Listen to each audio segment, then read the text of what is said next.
ఇప్పుడు మనతో పాటు ఉన్నారు ఆయుర్వేదిక్ డాక్టర్ చెలిమెల శ్రీనివాసరావు గారు. సార్‌ని అడిగి మన హెల్త్‌కి సంబంధించిన ఇంపార్టెంట్ డీటెయిల్స్ తెలుసుకుందాం. నమస్తే సార్, ఎలా నమస్కారం ఉన్నారు? అండి. చాలా సార్, బాగున్నాను. హెల్త్‌లో మనకి ఈ మధ్య బాగా అందరికి ఏజ్‌తో సంబంధం లేకుండా వచ్చిన సమస్య గ్యాస్. కరెక్ట్. వెంటనే మళ్ళీ అది ఛాతీలో మంట. రైట్. అసలు ఫుడ్ ఏది తిన్నా పొద్దున్నే కొన్ని సార్లు యాక్చువల్లీ తినాల్సింది ఫుడ్ టిఫిన్ తినాలంటారు. రైట్. ఆ టిఫిన్ తిన్నా కూడా మంటగా ఫీల్ అయ్యి తినలేకపోయిన వాళ్ళు తినలేకపోవడం. ఉన్నారు. రైట్. సో వీళ్ళందరికీ మీరు నేచురల్‌గా ఎటువంటి చిట్కాలు చెప్తారు? తప్పకుండా. అంటే మీరు చూస్తేనే అంటే ఈ గ్యాస్ట్రిక్ సమస్య ఎంత సివియర్‌గా ఉంది అంటే కొన్నిసార్లు అది ఛాతీ పెయిన్ అంటే హార్ట్ ప్రాబ్లమ్ అని కూడా భయపడిపోయే వాళ్ళు ఉన్నారు. అవును. దాన్నే మెడికల్ టెర్మినాలజీలో యాంగ్జైటీ న్యూరోసిస్ కూడా అంటాం.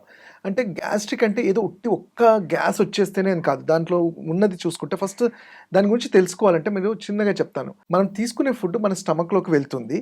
వెళ్ళినప్పుడు లివర్ ఏం చేస్తుంది? పైత్యరసం అంటే ఈ బైల్ జ్యూస్ రిలీజ్ చేసినప్పుడు స్మాల్ ఇంటెస్టైన్ చిన్న పేగుల్లో ఫుడ్ అంతా డైజెస్ట్ అవ్వడము, మనకు శరీరానికి కావాల్సిన న్యూట్రియంట్స్, విటమిన్స్ అన్నీ కూడా అక్కడికి సరఫరా అవుతాయి.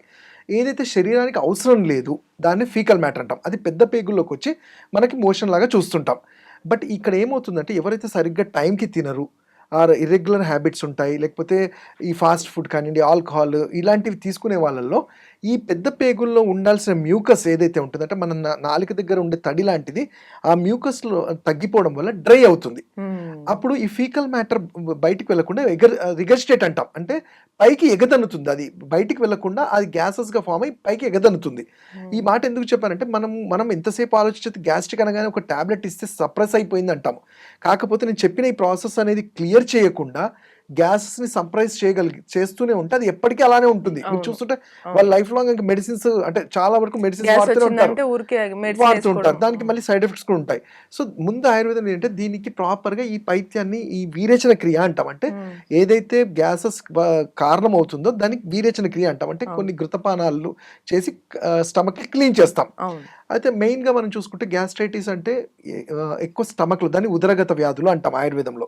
ఎందుకు అంటే ఇక్కడ అన్ని ఆర్గన్స్ ఉంటాయి మనకి, మెయిన్ బాడీలో లివర్ కానివ్వండి, కిడ్నీస్ కానివ్వండి, ఓవరీ ఇవన్నీ కూడా మన శరీరంలో ఉండే పార్ట్. ఇక్కడ ఎప్పుడైతే గ్యాస్ ఎక్కువ అవుతుంది దానివల్ల ఏమంటే మిగతా ఆర్గాన్స్ మీద కూడా ఎఫెక్ట్ పడుతుంది. ఇప్పుడు సపోజ్ లివర్ మీద ఆ గ్యాస్ ఉండేసరికి ఏంటంటే మనం అబ్జార్ప్షన్ తీసుకునే ఫుడ్ కూడా డైజెస్ట్ కాదు. అండ్ మరీ ఎక్కువ అయిపోయేసరికి ఇవి అల్సర్స్ లాగా కూడా ఫామ్ అవుతాయి.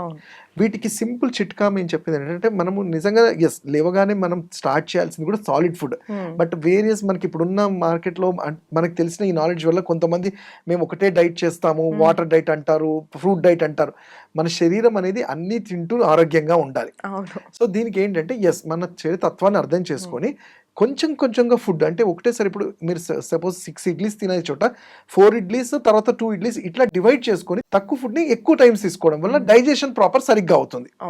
అండ్ ఇంకోటి అంటే ఫ్రూట్స్, ఈ ఫ్రూట్స్లో ఉండే ఫైబర్ వల్ల అవి ఫ్లష్ అవుట్ చేయడానికి హెల్ప్ అవుతుంది. అండ్ ఎస్పెషల్లీ గ్యాస్ట్రిక్ వాళ్ళకి ఏంటంటే జామ పండు కానివ్వండి, దానిమ్మ కానివ్వండి, అరటిపండు ఇవి ఇన్ బిట్వీన్ మీల్స్ అని చెప్తుంటాం. అంటే 11 o'clock 4 o'clock అట్లాంటి టైంలో తీసుకోవడం ఉత్తమము. అలానే బాడీని హైడ్రేట్ చేస్తూ ఉండాలి. అండ్ నేను మెయిన్గా చెప్పేది ఏంటంటే వీళ్ళకి అంటే కాన్స్టిపేషన్ కానీ మోషన్ సరిగ్గా లేకపోతే ఈ గ్యాసెస్ పెరుగుతూ ఉంటాయి. సో వాటి క్లీన్ చేసుకోవాలి అంటే మనకి దొరికే తానికాయ, ఉసిరికాయ, కరక్కాయ అంటాం. దాన్ని త్రిఫలా అని మనకు రోజు రాత్రి కొంచెం గోరువెచ్చలు కలిపి రాత్రిపూట తీసుకోవడం వల్ల next day morning flush out అవడానికి హెల్ప్ అవుతుంది. ఇవి కాకుండా మన ఇంట్లో దొరికేవి ఏంటి అంటే ఫస్ట్ వేడిని తగ్గించేది ధనియాలు అంటాం. 100% అది మంచిది. నీళ్ళల్లో మరగబెట్టుకొని తీసుకోవాలి. అలానే ఇంగువ అంటాం. ఇంగువ కాకపోతే ఎక్కువ కాకుండా కొంచెం క్వాంటిటీ చప్పరించడం వల్ల గ్యాస్ట్రిక్ జ్యూసెస్ అనేవి ఈజీగా మళ్ళీ నార్మల్ అవుతూ ఉంటాయి. అలానే వాటర్ తీసుకోవాలి. అండ్ మీకు మారేడు ఫలం మనం వింటుంటాం, దొరికితే దాన్ని ఎండపెట్టుకొని పౌడర్ చేసుకొని తీసుకోవడం వల్ల కూడా ఇది ఇరిటబుల్ బౌల్ సిండ్రోమ్ దాని రిలేటెడ్ ప్రాబ్లమ్స్లో కూడా మంచిగా హెల్ప్ అవుతుంది. ఓకే. సో మొత్తానికి గ్యాస్కి సంబంధించి న్యాచురల్గా మనము అన్ని చూసాం సార్. సో దాంతో పాటు కొన్ని ఫుడ్ తింటే కూడా గ్యాస్ ఫామ్ అయ్యే ఛాన్స్ ఉంటుంది కదా? తప్పకుండా అమ్మా. ఎందుకంటే ఇప్పుడు ప్రోటీన్ డైట్ అంటాం, నాన్ వెజ్ అది అవసరమే, కానీ అది మించినప్పుడు ఎందుకంటే చాలా హీట్ జనరేటింగ్ ఫుడ్ అండ్ ఎక్కువ టైం కన్జ్యూమింగ్ ఇన్ డైజెషన్ అవ్వడంలో. అయితే వీక్ ఇంటెస్టైన్స్ ఉన్న వాళ్ళు ఎక్కువ టైం తీసుకునే డైజెస్ట్ అయ్యే ఫుడ్ తీసుకునేసరికి ఏమవుతుందంటే అదంతా కూడా టాక్సిన్స్ లాగా కలెక్ట్ అయ్యి గ్యాస్ట్రిక్ ఇరిటేషన్స్ ఉంటాయి. అలానే ఎక్కువ సిట్రస్ ఫుడ్స్ కూడా మనం చూస్తున్నాం. అంటే వాళ్ళ తత్వానికి అది అగెనిస్ట్గా ఉన్నా కానీ పుల్లటి వస్తువులు తీసుకోవటం వల్ల కూడా ఈ గ్యాసెస్ ఉంటుంది. అలానే ఫర్మెంటెడ్ ఫుడ్, మనం ఇడ్లీ, దోస అనేది చాలా కామన్‌గా తింటాం. బట్ వాటి ప్రిపరేషన్ చూసుకుంటే మనం రాత్రి నానబెట్టి నెక్స్ట్ డే ఫర్మెంట్ అయిన తర్వాత తీసుకుంటాం. అవును. ఈవెన్ పెరుగు కూడా ఇలాంటి కండిషన్స్‌లో. ఇలాంటివి తప్పకుండా అవాయిడ్ చేయాల్సి ఉంటుంది.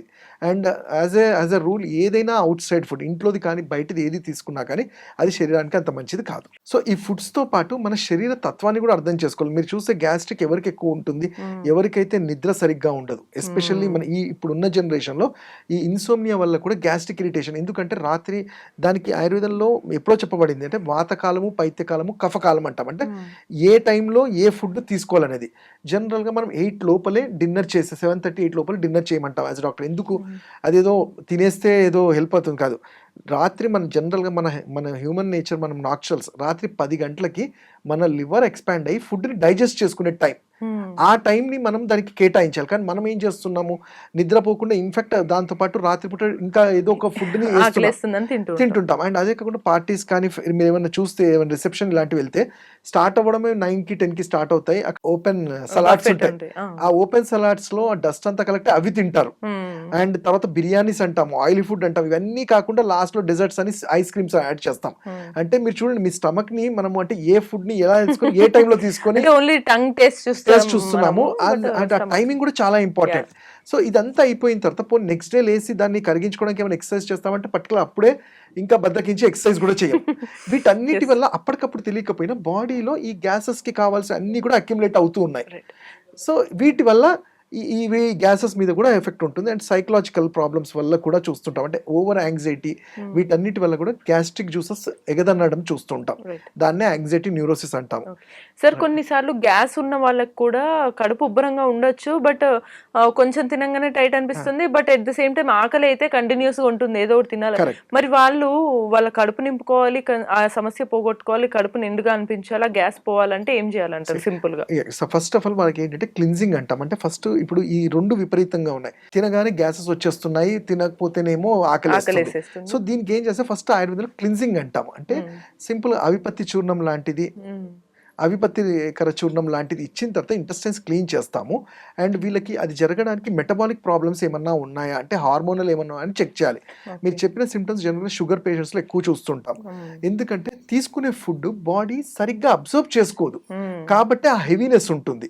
అయితే ఫస్ట్ గ్యాసెస్ రిలీవ్ చేసుకోవాల్సింది నేను చెప్పాను కదా, అవిపత్తికర చూర్ణం ఇలాంటివి ఇచ్చిన తర్వాత వీళ్ళకి అగ్ని దీపనం అంటాం. అంటే ఆకలి సరిగ్గా వేసి ఫుడ్ డైజెస్ట్ అవ్వడానికి మిరియాలు, అలానే నేను ఇంతకుముందు చెప్పినట్టు అల్లము, ఇలాంటివి యాజ్ ఎ ఔషధాలలాగా ఇస్తాము. ఇస్తే ఈ ప్రాబ్లమ్ సాల్వ్ అవుతుంది. సో సూపర్ గా మొత్తానికి మనము గ్యాస్ తగ్గించుకుంటే, అసలు గ్యాస్ వచ్చింది ఓ మెడిసిన్ వాడడం లేదా ఏవో 2-3 చెప్పావనేది కాకుండా, ఇంక్లూడింగ్ నాతో పాటు మీరు కూడా మనం తినే ఫుడ్ ఎలా తింటున్నాం, నెక్స్ట్ డే ఎంత బద్ధకంగా ఉంటున్నాం, దానివల్ల వచ్చే సమస్య ఏంటి అనేది సార్ మనకు చెప్పారు. పాటించాల్సిన చిట్కాలు కూడా చెప్పారు. ఇలానే మరిన్ని చిట్కాలు తెలుసుకోవాలనుకుంటే కీప్ వాచింగ్ ఐ డ్రీమ్.